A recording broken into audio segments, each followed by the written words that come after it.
It is time to get into Travis Scott's latest album, Jackboys 2.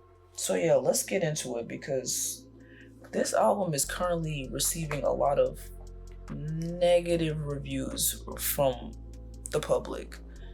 And if you just don't have the time to listen, if you're confused, but but you don't really care like that to investigate, I'm gonna break it down for you real quick. What the fuck is really going on with this album? So the last time that we got a Jackboys album was in December the 27th of 2019, which marks almost 6 years ago to date. And that album wasn't even really an album. It had 7 songs on it. It was 21 minutes long, and most of the songs were filled with features. Like, one of the biggest songs on there was Gotti, which was Travis Scott and Pop Smoke. And then we have Had Enough with Offset and Quavo, and then Out West with Young Thug, What to Do with Don Toliver. And then we have Gang Gang. It was just like we were hearing a lot of different sounds. A lot of people didn't really know who exactly was in Jackboys though, which is still kind of a mystery today because now people don't really know who's in Jackboys. It appears to me that Jackboys is made out of a collective of Wale the Sensei, then we have Don Toliver, and then Sheck West, and now we have Sofago. And I have saved an entire part of this video for Sofago, so we'll get to that in a little while. This marks the second album from the Jackboys collective, and that dropped on July the 11th.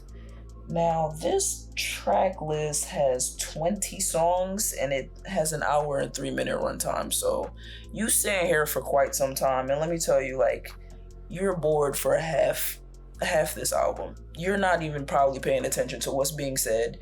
You done zoned out while driving or while listening to something. You're just worrying about what you're gonna eat today. You're worrying about this person, that person stressing you out. You're not thinking about this album at all as you're listening to it. It's very, very, very, very boring.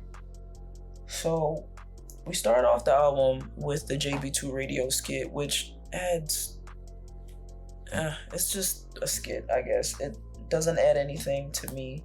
Then we get into Champagne and Vacay, which I see that a lot of people are really feeling.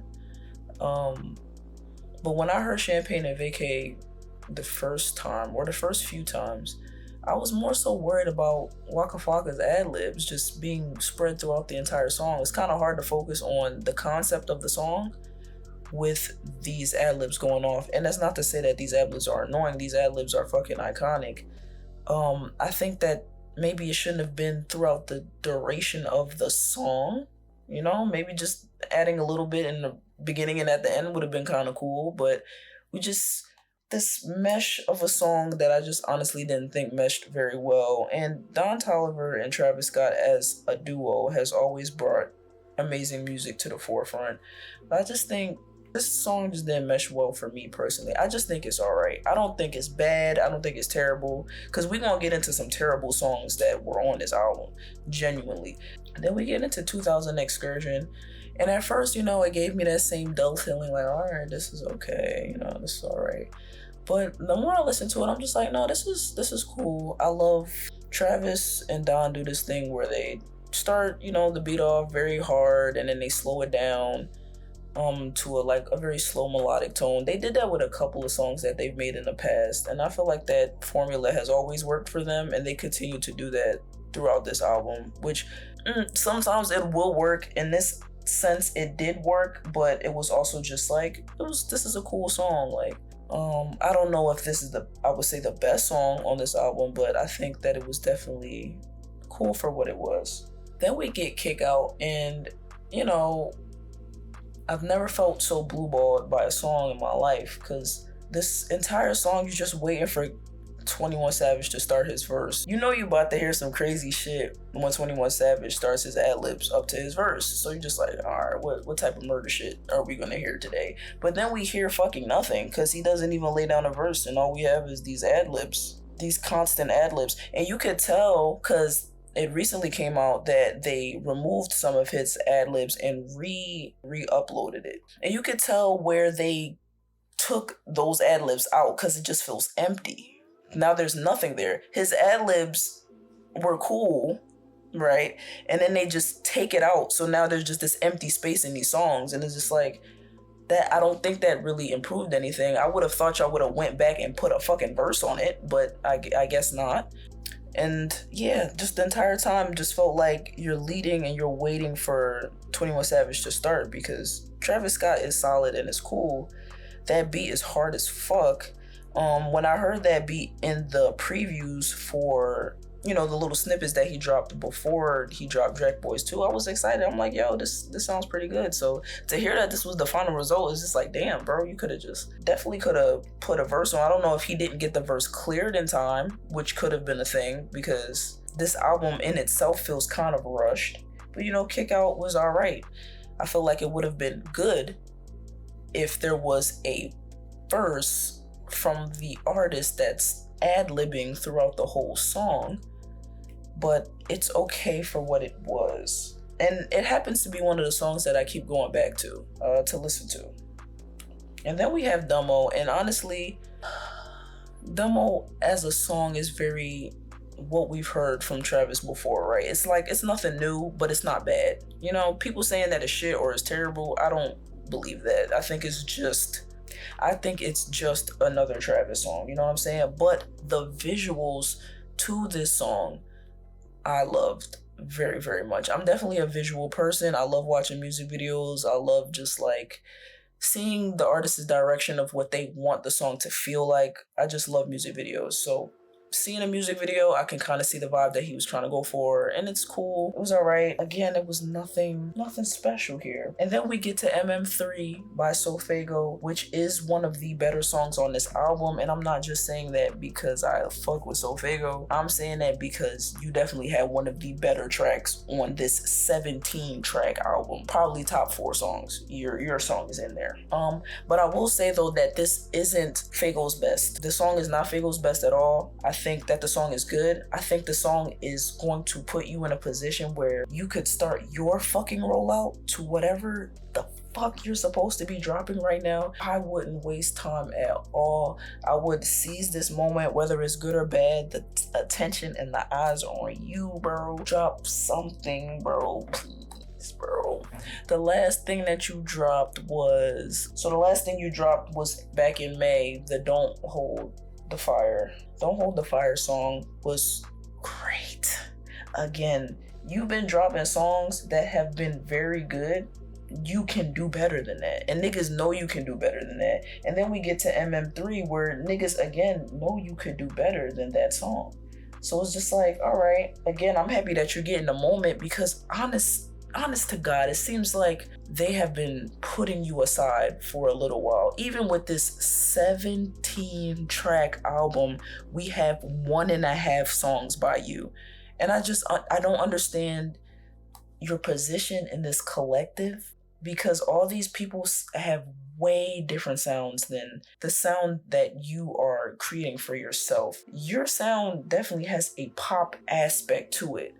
And I just don't know, besides Don Toliver, who could match you on a song. And I would have loved to see what you could have came up with Don Toliver than what you would have came up with Travis, especially in a time where Travis is very unmotivated in these songs. Like I feel like he's at a level in his career where he is not really trying to excel or push forward a new sound or do anything. He's good where his position where he's at. You can hear that with a lot of rapper sound. I feel like that happened with Roddy Ricch's sound. I feel like that's happening with Future sound. Honestly, feel like that's happening with Playboi Carti's sound, to where they just feel like, I'm that cool ass nigga, I don't gotta do shit. These new little niggas under me, who gives a fuck? And they're not inspired by anything at all. There's no inspiration in these albums. There's no inspiration in these songs that they're dropping. So we just got you and Travis Scott on the Contest song, which honestly sounds like it should have came out in 2021.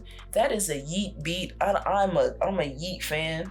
That's one thing. I'm a hip hop fan, but I'm also a underground rap fan. and love Plug, and I love Rage Music, period. That was a Yeet fucking beat. That was a Benny X ripoff beat, and it was so poorly made. The song was so poorly like produced. I don't really feel like it gave anything. Like, I heard that song and I felt nothing. I was not moved in any way by it at all. MM3 is definitely the better song. But let's jump a little bit backwards and get into Velour, because I see that people were really liking Velour. I think Velour was cool. That probably will be one of the songs on the album that's kind of up there in rank, but it's still not. It was cool. Everything on this album just felt cool. And then we get into I Love My Bitch, and as a single, I think this joint came out way back in April. The single I Love My Bitch is cool. I love that song. I sing that song all the time because I love my bitch. It's real. But I don't know if that has anything to do with this album in itself. I get it though, that it was a Sheck West and Travis Scott thing, so they put it on the collective album. But again, we heard this months ago, so it was just like I was expecting new music, you know what I'm saying? Like, I just thought that was a single. Then we get into Where Was You with Travis Scott, Playboi Carti, and Future. And again, we have the team of uninspired niggas making a song sounding and feeling uninspired. That song gave nothing to anything. If this song got erased from the earth today, nobody would remember that it existed. That's the type of songs that you putting on an album that you've been teasing for fucking years. I think there's nobody around you right now that's telling you that the songs that you are making are not good. Everybody around you is probably telling you, yo bro, that shit hard, bro, you need to drop this, bro, because these is the niggas that just want to be around you for the lifestyle, and they care about your perception of them. You need to get around some real niggas that's going to tell you the fucking truth. You can always tell when artists get around people that are not telling them the truth, because they start making albums like this and they think that shit is hard. Nothing about this album was fucking hard. No Comments. I can't be the only one that felt like No Comments was mixed very weirdly, especially with Don Toliver's like vocals. Like, it sounds very not pleasing to my fucking ears, but I love, it's like the beat is great. The beat on No Comments is like great, and Don Toliver saying his usual, but it's just like his vocals just sound like not in tune with the song itself. I don't know the proper terminology, but like, I don't know, they weren't clashing with each other, so you know, I wasn't really the biggest fan of that. And then Beep Beep, I think Beep Beep is the best song on this album. Beep Beep is the best song on this album, and it's partly in due to Psy Baby's feature, because he like killed his feature. We love Psy Baby over here. Psy Baby, we love you. And he definitely saved that song. Again, we have Travis Scott with just a regular simple flow, just simplicity with this guy. That's the claim to fame with this nigga, bro. Simplicity. But again, the song itself, standing just as a single itself, is just okay. It's not groundbreaking, it's not different, it's not something that you're probably even going to go back to in maybe a year or two. It's just okay. It's just okay. And then we get into PBT, bro. I think it's the Jamaican in me, to where when I hear American artists just try to get into like dance hall and Amapiano stuff, it's like, it makes me cringe a little bit. Tyla's feature on this song though was great. She's fucking great, bro. I love Tyler so much. She's fucking great. And then I don't know what the fuck Cartel did at the end of the song. We love Cartel. We happy that Cartel is out of jail. After so many years, Cartel is out of jail. Cartel been in every fucking city in the United States ever since this nigga has got out of jail. I'm so happy and so proud of this nigga. I know this nigga is definitely just doing features and shit, just pushing his name out there because he finally has the opportunity to. He finally has the opportunity to, after so many years of being locked behind bars. So bro, do what you gotta do. Did you add much to this song? No idea, you didn't. But this song in itself is just okay. Tyler verse though, amazing. And again, Travis is just like trying to put on this Jamaican accent, which I hate when every American artist does. I hate when Chris Brown fucking does it. I hate when Tory Lanez fucking does it. I don't care if your grandma is Jamaican, everybody else in your family American. It don't matter. It don't sound right. It don't sound good. We don't want to hear that. So for that reason, that song is definitely ranked pretty low on my list. Number 14, we get to Shine. This is the first time in my life that I've ever heard that this song by Sean existed, where I guess that he used a Barrington Levy sample in the song. I've never heard this song ever in my fucking life, but as soon as I heard the hook to the song, I was like, oh, this is Barrington Levy, you know what I'm saying, that he's trying to like mock. And that's what it sounds like, a fucking mockery of scatting. You could have got the nigga to do it himself. You could have just did anything else. And again, how you and everybody that you cool with and fuck with that's in the studio with you really let you do that and was just like, yo bro, this shit hard, put that shit out. You're around fucking bots, my nigga. Nobody that's really fucking with you is around you, bro. You're around bots. Anybody that really care about you would say like, yo, bro, this sound kind of crazy. Like, I know that sometimes when you do crazy shit, that can boost your streams up, especially on apps like TikTok and shit, where that is being ate up right now by kids because it sounds fucking stupid. But like, bro, sonically, what the fuck are you doing, man? That was just blatant disrespect. Like, that was just a blatant mockery. You could have got the nigga to do it. Or you could have got the nigga to do it if you couldn't clear the sample of the nigga actually doing it. But like, and then you got fucking Glorilla fucking ass repeating the fucking line, bro. I don't know what these niggas is doing, bro. That shit kind of stressful. It's really nobody telling you any different. That's kind of scary to be around. I hope you can get out of that. Then we get into Outside by NBA Youngboy, and I'm not the biggest NBA Youngboy fan, but I know NBA Youngboy is hard. Period. It's a great artist. But again, he had the better verse. Travis, every feature on this album has the better verse than Travis, which is like, I don't know if that was what he was trying to go for, but like the featured artists on this album definitely are excelling past the main artists on this album. But again, the song is just okay. Is anybody gonna play this in 6 months? I don't fucking think so, bro. I don't fucking think so. We get music so often and so quickly, and there's so many artists and there's so many ways to find new artists. It's just like, you have to make music that's going to stay in people's minds for longer than just a couple months, bro. I feel like the Clips album is definitely going to be one of those albums that stand the test of time because it's just a good fucking album. Now, again, only time will tell about that. We will fucking see. But then we get into Can't Stop. Again, everything is just cool. Like, if you just hear this shit being in the background or something, this whole album just playing in the background or something, you just be like, all right, you can let that drum play. It's cool. But are you paying attention to anything? No. It's just fucking droning. That's what fucking Can't Stop sounds like. Wale the Sensei. Again, we have somebody in this collective that just doesn't seem to match the collective sound whatsoever. I feel like Don Toliver, Sheck West, and Travis Scott have built a sound within themselves that they, as a trio, do so fucking well that y'all should just probably keep it as that. Y'all could be the Jackboys, and y'all could set these two other niggas free for real, because I have a very strong feeling that the reason why Fago hasn't been dropping is because behind the scenes, Travis Scott is like, yo, hold on, wait until we drop Jackboys 2 before you can drop your shit. Like, just wait till this album comes out. And it's been months. It's been years, actually. It's been fucking years. And then he finally is like, at this point, like, yeah, all right, finally, you want to get your time to shine. And I'm hoping that that's really what it is.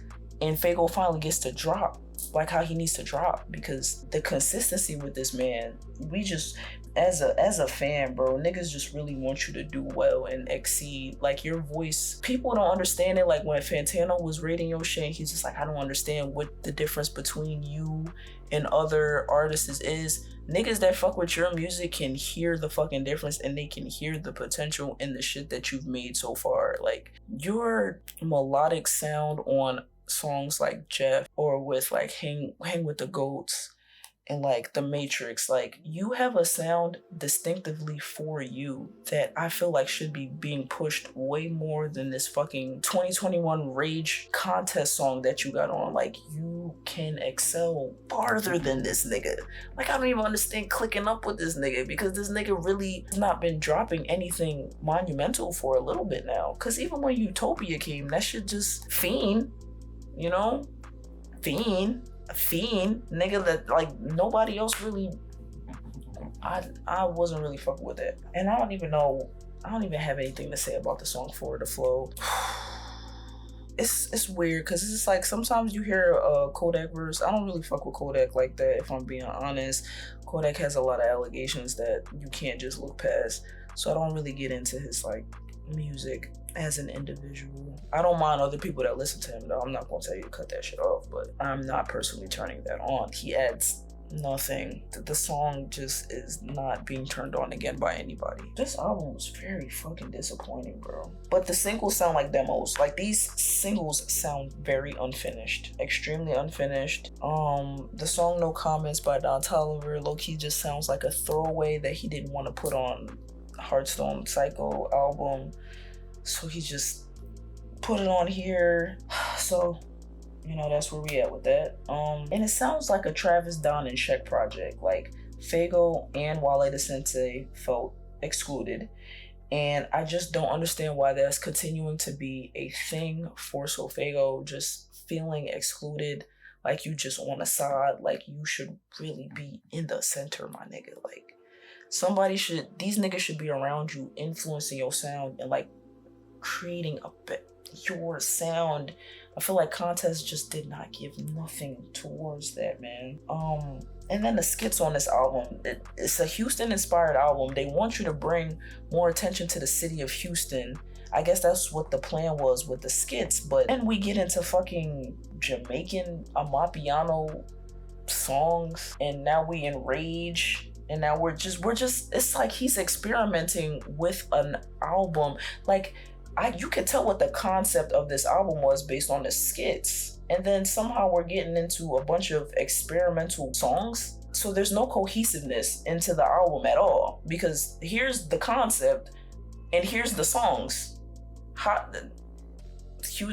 Florida Flow in the album when we were talking about Houston. We're just doing shit. You're just doing shit. You literally just compiled a bunch of shit together and just called it an album, and it sounds like it. Also, the song Contest is 4 minutes long. When you ever hear Yeet get on a song for 4 minutes, bro?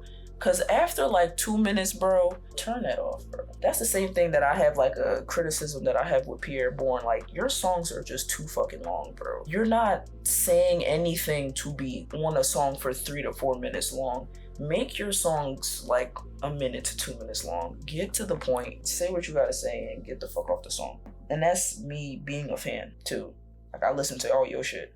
We can even get into some Pierre Bourne album reviews, because a lot of people don't see that rapper side of Pierre. They more so care about the video side or the producer side. But this album just sounds directionless, sounds lifeless. Again, there's no cohesiveness, and we're just here with an album that, just compared to what has been dropping by others, this album does not even stand beside it. This album's not even on the same planet as it. This album is on Pluto somewhere. And I don't mean that as a compliment.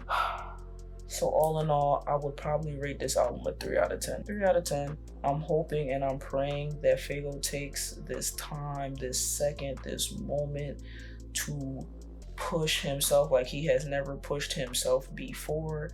And if it is a thing to where it's really your label and it's really the business aspect of it as to why you're not dropping, you need to like let that be known. Like, it's time for you to just pull some Uzi shit. Like, when Uzi was going through that shit with Drama and them, fuck your label, like, it's time for you to start pulling that shit so niggas know what the fuck is up, because your core fan base has just really been holding you down as a core. Like, come on, big bro. But yeah, how did y'all feel about this album? Am I just overly hating on this album? Is that just me? Or do you feel the same way? What's some songs that you liked on this album? What songs did you hate? Just comment below. And yeah, if you want to see me make more videos like this, just, like, comment, and subscribe. Have a good one.